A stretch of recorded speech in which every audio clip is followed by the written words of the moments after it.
عاوزاني ادفع 15 جنيه ايجار شقه و5 جنيه سلفيه البنك وكمان ادفع 10 جنيه شيكات لوالدي كل شهر. هو انا ماهيتي كام كلها؟ انت مش بتشتغل بعد الظهر دلوقتي؟ ولو دي شغله مؤقته.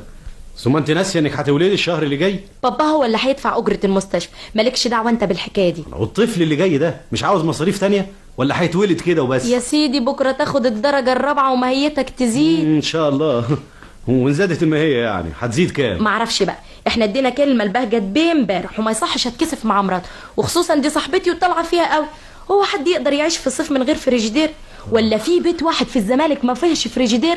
ولا انت قصدك يعني تجيبني هنا وتبهدلني؟ بطي بس حسك شويه، احنا في البلكونه والدنيا ليل. اديني فايتها لك وده.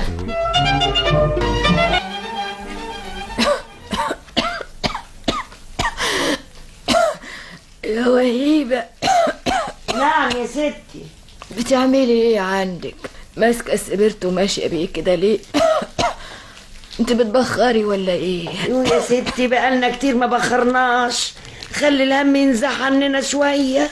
طب تعالي اقفلي لي البلكونه، الدنيا بردت. حاضر.